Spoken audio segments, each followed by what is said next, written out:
The quantum resonance detector whirred again, its needle jumping wildly across the calibrated scale. Maya's hands trembled as she recorded the third consistent reading. This wasn't equipment malfunction.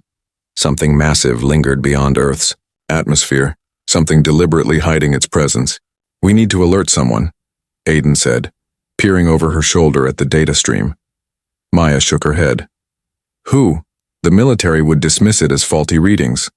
NASA would request peer review that could take months. By then..." She didn't finish the sentence.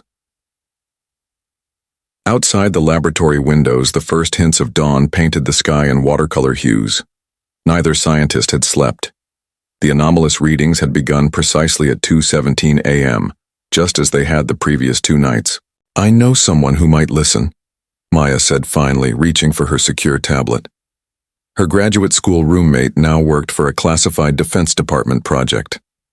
A message composed with specific keywords would at least get attention.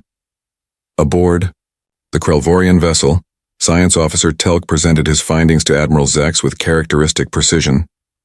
"The dominant species displays remarkable infrastructural development for their technological tier," Telk noted, manipulating the holographic display to zoom in on Earth's power distribution networks. However, their spacecraft are primitive, and their weapons systems rely primarily on chemical propellants and basic nuclear fission. Admiral Zex studied the rotating model of Earth with 6-fingered hands clasped behind his back. The blue-green planet represented the richest concentration of rare minerals discovered in this sector. Its location near a developing spiral arm made it strategically valuable for the next phase of Krelvorian expansion. "Atmospheric composition?" Zex inquired. "Nitrogen-oxygen mix. Suitable for Class 3 environmental adaptation. No significant toxins that would affect our biology." "Indigenous resistance potential?" Telk's mouth ridge flickered in the Krelvorian expression of dismissal. "Their most advanced weapons could not penetrate our basic shielding. They have achieved nuclear capability but deploy it with remarkable reluctance. Their military forces are divided into competing tribal units they call nations. No unified planetary defense system exists." Admiral Zex expanded the holographic display, studying the scattered blue dots representing Earth's military installations. "Assessment period complete. Prepare invasion protocols. Standard resource world parameters." "There is one anomaly worth noting," Telk added hesitantly. "Their information networks contain unusual diversity. Their scientific models often maintain competing theories simultaneously. Most species at this development stage establish unified knowledge consensus. Irrelevant," Zex dismissed. "Intellectual fragmentation indicates pre-rationalization phase. Development. It will make their conquest simpler." Back on Earth, Maya's message had reached its recipient. In an underground facility beneath the New Mexico desert, General Santos studied the data with growing concern. "Deployment pattern matches the Kazakhstan incident," her analyst confirmed. "But this signature is significantly larger." Santos activated the secure communication system that would alert the other 11 members of the International Space Defense Initiative. The protocols established after recovering the crashed scout ship a decade ago had seemed excessive to many. Now they appeared frighteningly inadequate. "How long before they make a move?" Santos asked. The analyst shook his head. "Unknown. But they've completed 3 observation cycles. Based on the recovered ship's tactical database, that's standard Krelvorian procedure before resource acquisition." Santos looked at the global readiness display, most indicators showing amber or red. "Then we have days, not weeks," she said quietly. "Activate all sleeping assets. Protocol Watchful Sky is now in effect." Around the planet, buried transmitters activated, sending encrypted signals to individuals who would recognize their significance. Humanity's first line of defense began to mobilize, still invisible to the watchers above. General Santos studied the holographic projection hovering above the Situation Room table. 12 red dots pulsed across the global map, each representing a confirmed alien observation post. The most concerning was stationed above the Pacific, directly over the Mariana Trench where humanity's deepest research facility operated in secret. They're mapping our known military installations, Major Lee noted, manipulating the display to overlay defense grids. But they're missing everything we've kept off the books. Santos nodded, a grim smile forming. Our paranoia finally pays off. After the Kazakhstan incident, a shadow budget had funded developments too sensitive for public acknowledgement. Quantum shielding technology, gravitational disruptors, neural interface weapons, all hidden beneath mundane facilities or disguised as conventional research. What's our operational readiness, she asked. DefenseNet at 67% capacity, orbital platforms still at minimal staffing.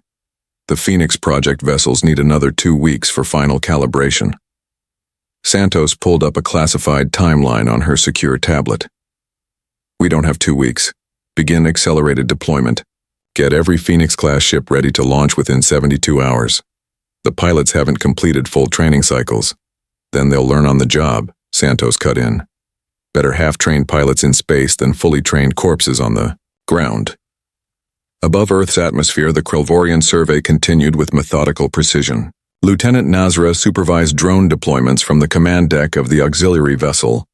Curious energy signatures detected in the northern polar region, reported a sensor technician. Consistent with experimental power generation, Nazra examined the readings with mild interest. Forward the data to Science Division. Maintain focus on military capability assessment. The technician hesitated. Sir, these readings suggest technology inconsistent with their observed development. Tier. Primitive species often develop unevenly, Nazra replied dismissively. Admiral Zex has classified this as a standard resource acquisition. Return to primary objectives. The technician complied, removing the anomalous readings from priority. Status. The Krelvorian assessment protocols had conquered 17 worlds without failure. There was no reason to question them now. Beneath the Antarctic ice sheet, Dr. Maya Collins descended in a high-speed elevator to reach the most classified research installation on Earth.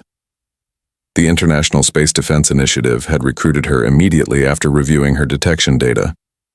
The quantum resonance detector was just a side project, she explained to Dr. Okafor, the facility's director. I never expected to actually find anything. Yet you built it anyway, Okafor observed. That's why you're here. You prepare for possibilities others dismiss. The elevator doors opened to reveal a cavernous chamber carved from the ancient ice. In the center stood a partially disassembled craft of clearly non-terrestrial origin. Is that... Maya couldn't complete the sentence. Kazakhstan 10 years ago, Okafor confirmed. Everyone thought it was a meteor shower. It was actually a scout ship that suffered catastrophic shield failure upon entry. Maya approached the alien vessel slowly, her scientific mind cataloging the impossible materials and configurations. We've reverse-engineered certain elements, Okafor continued. Their communication systems, aspects of their propulsion. Most importantly, we've identified vulnerabilities in their sensory processing. They're coming back, aren't they? Maya asked. They never left, Okafor replied. The craft you detected is just the vanguard. Based on materials recovered from the ship, we've been preparing for this moment for a decade. Maya studied the alien technology with growing determination. Then we'd better make sure we're ready when they make their move. Above, unaware of humanity's preparations, the Krelvorians continued their methodical assessment, cataloging Earth's visible defenses while remaining blind to the true capabilities developing beneath the surface.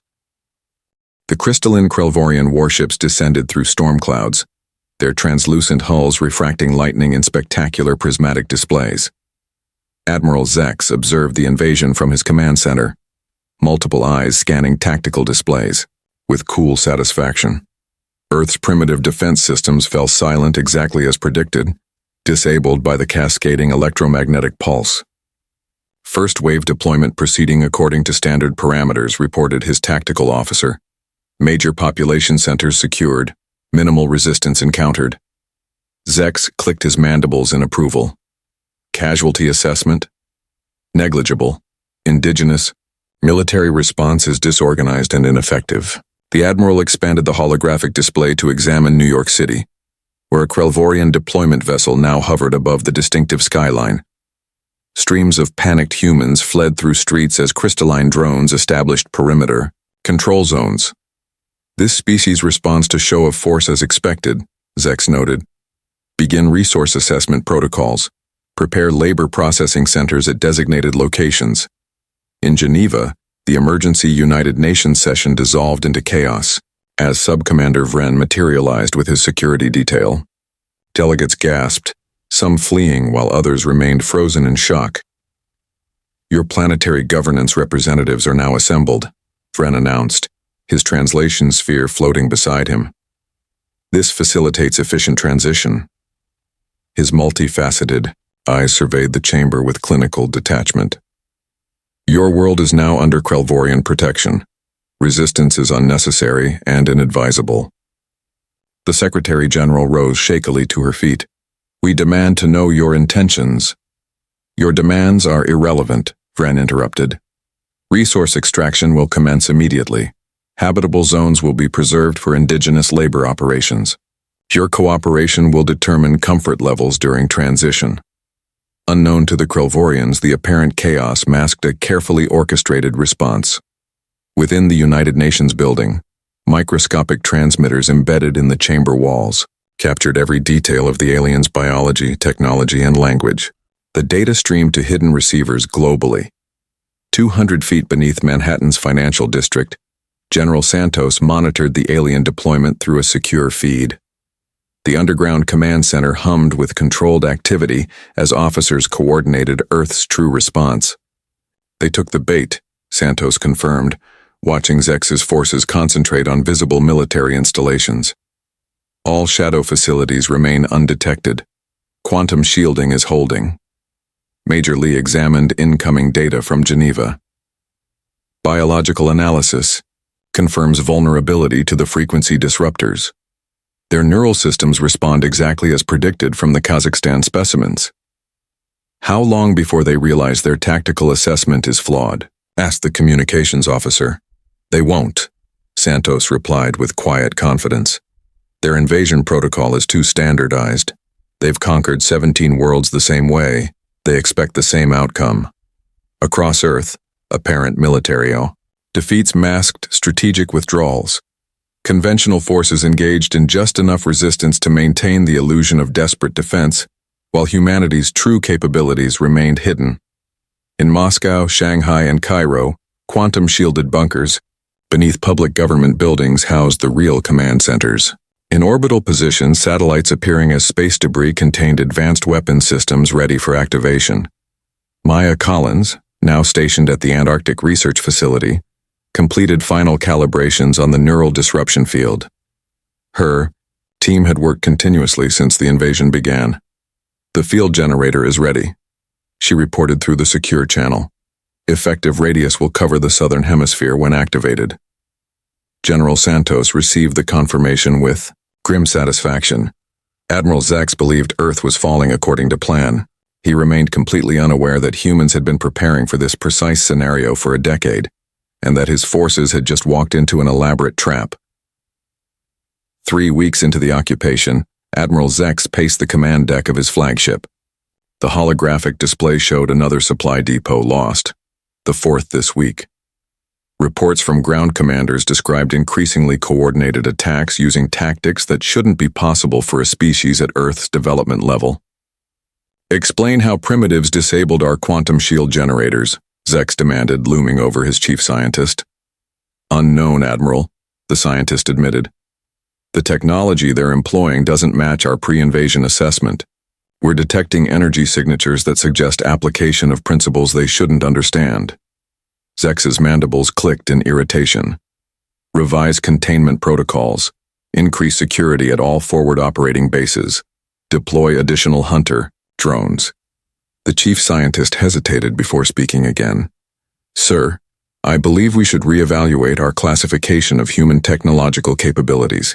The evidence suggests isolated resistance using stolen Krelvorian technology, Zex interrupted. Nothing more. Implement the revised protocols. In the flooded subway tunnels beneath Manhattan, Maya studied the captured, Krelvorian drone under the harsh glow of emergency lighting. Her team had converted the abandoned maintenance station into a functioning laboratory, power supplied by salvaged alien generators. Their quantum field generators operate on principles we theorized but never implemented, she explained to the engineers gathered around the workbench. But look here. They've never developed protection against prismatic frequency shifts because their homeworld has no atmospheric refraction. A former quantum computing specialist from Silicon Valley leaned closer. So their systems are vulnerable to light-based interference patterns? Precisely, Maya confirmed. Their visual processors and neural networks evolved on a planet with a single sun and minimal atmospheric distortion. They never needed to filter complex light patterns. She activated a modified projector salvaged from a theater. The beam split into a precisely calibrated rainbow that caused the drone systems to immediately shut down. We can blind their technology with the right frequency combinations, Maya continued. But we need to scale this up dramatically. Across the globe, other resistance cells made similar breakthroughs. In Lagos, Nigeria, university students repurposed satellite dishes to intercept Krelvorian communications, discovering patterns that allowed prediction of patrol movements. In the Australian outback, Aboriginal guides combined traditional knowledge of light and shadow with salvaged alien metals to create cloaking materials that rendered vehicles invisible to Krelvorian sensors. Most concerning to the invaders, they discovered humans could operate through pain thresholds that would incapacitate Krelvorian soldiers. Even injured humans continued fighting with surprising determination, adapting tactics faster than the aliens could respond. Lieutenant Nasra's reconnaissance team returned from Brazil with disturbing recordings. They're learning to use our weapons against us, he reported to Admiral Zex. The survivors are dismantling our technology, understanding it, and redeploying modified versions within days. Impossible, Zex dismissed. Their cognitive architecture cannot support such rapid adaptation. The evidence contradicts that assessment, Nasra insisted, displaying footage of humans using modified Krelvorian energy weapons. And there's more. We've detected unusual activity in supposedly neutralized military installations, energy signatures that shouldn't exist, movement patterns that suggest coordinated response. Admiral Zex studied the data with growing unease. Standard invasion protocols had never encountered such resistance. For the first time, he considered the possibility that the preliminary assessment of Earth might have missed something fundamental about these humans. Increase surveillance on all subsurface structures, he ordered finally, and prepare my direct communication channel to the Expansion Council. I believe we require additional resources. Admiral Zex's request for reinforcements met with unexpected resistance from the Expansion Council. His frustrated image flickered in the holographic projection as he addressed the 7-member governing body. The human response exceeds all predicted parameters, he insisted. Their adaptability poses unprecedented challenges to standard occupation protocols. Council Elder Vrax leaned forward, multiple eyes narrowing. Admiral, your initial assessment classified humans as a Level C civilization with negligible threat potential. You assured us this would be a routine resource acquisition. New evidence suggests the classification was incomplete, Zex countered. They conceal advanced technology. They adapt to our systems with inexplicable speed. They are primitives, who have barely left their atmosphere, Elder Vrax interrupted. Your request for our newest warship class seems disproportionate to the threat. The Council voted. 4 luminous indicators glowed red, 3 green. Request denied, Elder Vrax announced. Contain the situation with available resources. The expansion proceeds on multiple fronts. We cannot divert critical assets based on a single commander's reassessment. The transmission terminated, leaving Zex seething. He turned to his tactical officer. Consolidate our forces. Prioritize defense of primary harvest sites. Abandon secondary outposts if necessary. Humans had already begun to notice the shift in Krelvorian positioning. General Santos studied the tactical display showing alien forces withdrawing from several cities. They're contracting their perimeter, she observed. Pulling back to defensive positions around their primary bases. Major Lee nodded. The neural Disruptor network is forcing them to reallocate resources. They're running more defensive operations than offensive ones now. Then it's time, Santos decided. Activate Operation Prometheus. Around the world, in locations carefully hidden from Krelvorian observation, massive underground bay doors slid open. Mountain hangars concealed by holographic projections powered up launch systems. Desert bunkers that appeared as abandoned mining operations revealed their true purpose as the Earth prepared to unveil its most carefully guarded secret. In the Antarctic Research Facility, Maya monitored the final deployment of the global neural disruption field. The technology combined principles from the recovered alien craft with human innovations never conceived by Krelvorian scientists. Field generators at 98% synchronization, reported her chief engineer. Global coverage will be complete in 17 minutes. Maya's tablet chimed with an incoming message from General Santos. One word: Prometheus. Begin the countdown, Maya ordered. Synchronize with the fleet launch. Across the control room, screens displayed locations around the world where Earth's hidden vessels prepared for deployment. Ships constructed using hybrid technology, combining human ingenuity with reverse-engineered alien systems. The culmination of a decade of secret development, built for this precise moment. Admiral Zex was reviewing defensive redeployments when the sensor officer called out an alarm. Multiple energy signatures detected. Subterranean launches in progress across the planet. The tactical display transformed as dozens of vessels emerged from hidden facilities. Unlike the primitive craft documented in the initial assessment, these ships incorporated elements of advanced technology, including unmistakable components based on Krelvorian designs. Impossible, Zex whispered as the vessels rose to engage his orbital defense platforms. Even more alarming, his ship's systems began reporting widespread communication failures. Neural interfaces flickered as a precisely calibrated disruption field enveloped the planet below. Sir, his communications officer reported, mandibles trembling. We've lost contact with all ground forces, and the orbital platforms are going offline one by one. Admiral Zex stared at the tactical display in disbelief. The supposedly primitive humans had not only concealed their true capabilities, but had prepared specifically for this invasion. The stunning realization came too late. His forces weren't conducting a standard resource acquisition. They had walked into a trap. The conference room in Reykjavik had been chosen for its symbolic neutrality. Volcanic stone walls surrounded a simple table of polished basalt, where human and Krelvorian representatives faced each other across an unbridgeable philosophical divide. Outside, geothermal steam rose from hot springs while Aurora Borealis painted the night sky in shifting curtains of green and blue. Admiral Zex entered flanked by guards, his imposing height requiring him to duck beneath the human-scaled doorway. Across the table, Dr. Maya Collins waited alongside General Santos and a small team of Earth's diplomatic corps. You requested this meeting, Zex began, mandibles clicking with barely contained fury. Speak. Maya rose, calm despite facing the architect of Earth's intended conquest. You fundamentally misunderstood what humans are, she explained. Your species evolved in a stable environment with predictable challenges. Ours formed in constant change. Ice ages, rapid climate shifts, competing predators. Adaptability isn't our technology. It's in our DNA. Zex's compound eyes reflected the room's subdued lighting as he studied the human scientist. You concealed advanced technology. You misrepresented your capabilities. No, General Santos interjected.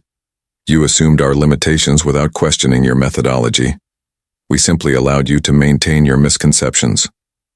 Through the room's windows, flashes of energy illuminated the night sky as Krelvorian ships exchanged fire with Earth's revealed defense systems. The tide of battle had shifted decisively in humanity's favor. Maya activated a holographic display showing the Krelvorian homeworld. We've studied you as thoroughly as you studied us. The difference is we recognized what we didn't know. Zex's posture stiffened. How did you obtain this data? From the ship that crashed in Kazakhstan a decade ago, Maya explained. While your assessment teams cataloged our visible technology, we reverse-engineered your navigation systems, your quantum field generators, and most importantly, your neural architecture. The Admiral finally grasped the critical error in Krelvorian assessment. They had measured human weapon systems but failed to quantify human ingenuity, psychological resilience, and capacity for revolutionary thinking. "What are your terms?" he asked, mandibles tight against his facial ridge. "Complete withdrawal," General Santos replied. "Return of all captured humans. Formal recognition of Earth as a sovereign world outside Krelvorian expansion territory."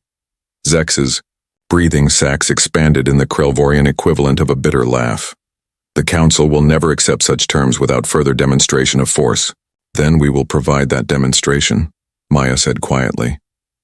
As if on cue, a priority alert chimed on Zex's communication device. He activated it to see his second-in-command's agitated face. "Admiral, they've deployed something new.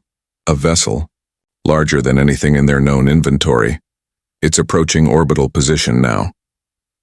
The holographic display shifted to show Earth's atmosphere where a massive ship emerged from cloud cover. Unlike the smaller vessels of Operation Prometheus, this craft dwarfed anything in the Krelvorian invasion fleet. Its design incorporated elements clearly derived from Krelvorian technology, but modified in ways that suggested capabilities beyond anything the aliens had developed. "The prototype vessel Phoenix," General Santos explained. "Our first true interstellar ship built using principles we learned from your crashed scout combined with human innovations." Desperate to regain advantage, Admiral Zex activated his emergency communicator. "Deploy the planet killer. Authorization Zex Prime Omega." "You've left us no choice," he informed Dr. Collins coldly. "If we cannot have this world, neither will you." The massive Krelvorian vessel emerged from hyperspace above Earth's atmosphere, its gravitational collapse weapon beginning to charge with ominous energy. The planet killer vessel loomed in Earth's orbit, its gravitational collapse weapon powering up with ominous energy signatures. Admiral Zex stood from the negotiation table, his posture radiating confidence once more. "Your unexpected resistance was admirable," he told the human delegation, "but the outcome was inevitable. The Krelvorian expansion has never failed to acquire a targeted world." General Santos exchanged a glance with Maya, a subtle nod passing between them. Neither appeared concerned by the imminent planetary threat. "You still don't understand," Santos said quietly. "We anticipated this exact scenario." Maya activated her tablet. "Every Krelvorian transmission since your arrival has been intercepted, analyzed, and cataloged. We identified the command protocols for your most destructive weapons weeks ago." On the orbital display, the planet killer's charging sequence continued uninterrupted. Zex's mandibles flexed in a Krelvorian expression of dismissal. "Empty claims. Your primitive systems cannot penetrate our quantum-encrypted command channels." "Perhaps not primitive systems," Maya acknowledged. "But we're not primitive." Across the globe, a carefully orchestrated human response activated. In underground bases, engineers initiated specialized transmitters designed specifically to interface with Krelvorian technology. The devices broadcast precisely modulated frequency patterns that exploited fundamental vulnerabilities in alien neural interfaces. Aboard the planet killer vessel, confusion spread among the crew as their control systems responded to phantom commands. Emergency alerts blared as primary and backup systems reported contradictory information. "What's happening?" demanded Zex, watching the orbital display as his ultimate weapon's energy signature fluctuated erratically. "As we explained," Santos replied calmly. "Adaptability is humanity's defining trait. While your forces occupied our cities, our best minds studied your technology and found weaknesses you never anticipated." The Admiral's communication device erupted with frantic reports. From his command ship, "The weapon system is cycling through unauthorized sequences. We've lost primary control interfaces." Zex stared at the humans with new understanding dawning in his compound eyes. "You infiltrated our command systems during these negotiations." "No," Maya corrected him. "The infiltration was complete days ago. This meeting was merely timed to coincide with your predictable escalation to planet killer deployment. On the display, the massive vessel's energy signature destabilized completely. The gravitational collapse weapon, designed to implode planetary bodies, began to fold inward upon itself in a catastrophic containment failure. "You've doomed your world," Zex warned. "When the weapon fails, the resulting energy release will devastate your atmosphere. Only if we allow the failure to occur within Earth's gravity well," Santos countered. "Your ship is already being moved to a safe distance." Indeed, the display showed the planet killer vessel being pushed outward by previously hidden human defense platforms. The coordination required for such a maneuver demonstrated capabilities far beyond what Krelvorians had believed possible. The ship imploded spectacularly at the edge of the solar system, creating a brief, brilliant new star in Earth's sky. Admiral Zex, now understanding the true nature of his enemy, expected humans to press their advantage with overwhelming force, the standard approach in galactic warfare. Instead, General Santos slid a data tablet across the table with revised terms. "Targeted cessation of hostilities in exchange for immediate withdrawal from all human territories," she explained. "We're not interested in annihilation, Admiral, just recognition of our sovereignty." This unexpected restraint confounded the Krelvorian command structure, which had no protocol for an enemy that showed both devastating capability and measured response. "Why?" Zex asked, genuinely perplexed. "With your evident capabilities, you could destroy our entire fleet." "Because that's not who we are," Maya answered simply.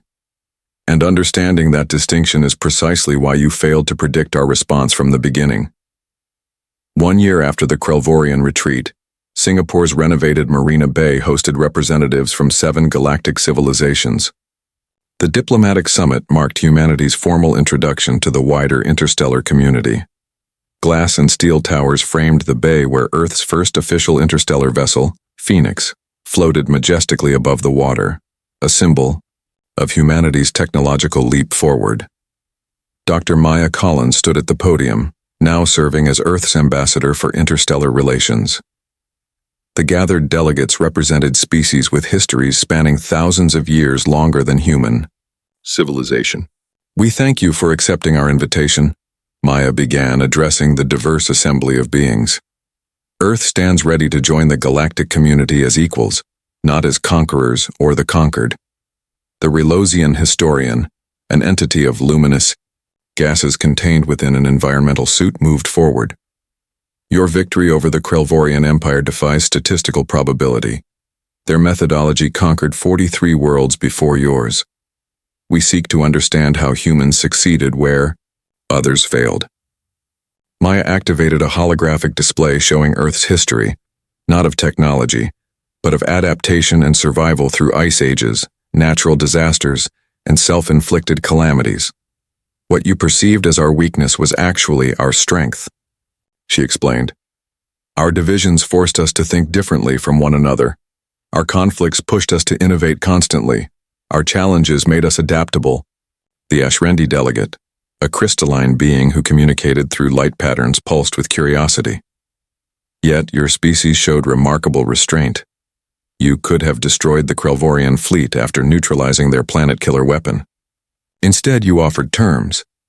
"Because we understand the cost of annihilation," General Santos replied from her seat beside Maya. "Earth's history taught us that victory without wisdom leads only to future conflict." On the Phoenix's observation deck, a private meeting occurred simultaneously. Admiral Zex, now serving as the Krelvorian diplomatic envoy rather than conqueror, conversed with United Earth Alliance President Okafor. "My species struggles to comprehend your trajectory," Zex admitted. "You advanced from primitive classification to interstellar capability in a single orbital cycle. The Expansion Council has devoted considerable resources to understanding how this was possible." President Okafor smiled. "Perhaps your assessment metrics need revision. Technology alone doesn't define advancement. Creativity, adaptability, and ethical reasoning create a more complete picture." Across the galaxy, the Krelvorian Expansion Council reviewed classified reports of their humiliating defeat. Elder Vrax reluctantly authorized a fundamental re-evaluation of conquest protocols that had served for generations. Reclassify Earth as a Category Alpha civilization, he ordered. Add special notation. Conventional assessment metrics unreliable for this species. The council chambers fell silent as implications settled upon the assembled leaders. For the first time in recorded history, the expansion had encountered a species that defied standard classification, and the galaxy's balance of power had shifted as a result. Back on Earth, children gazed skyward with new understanding of their place in the universe. Schools added xenobiology and interstellar ethics to curriculums. Research centers worldwide collaborated on projects incorporating compatible alien technologies with human innovation. Maya concluded her address to the Galactic delegates with words that would be recorded in archives across a dozen worlds. Humanity's greatest strength isn't our technology, our resources, or even our determination. It's our diversity of thought, our capacity for empathy, and our ability to imagine possibilities beyond our experience. We invite you to join us in exploring what we might accomplish together. Across the stars, a new understanding spread. A species isn't measured by the weapons they possess, but by what they do when those weapons fail. Humanity, tested and triumphant, took its first confident steps into a wider universe that would never underestimate them again.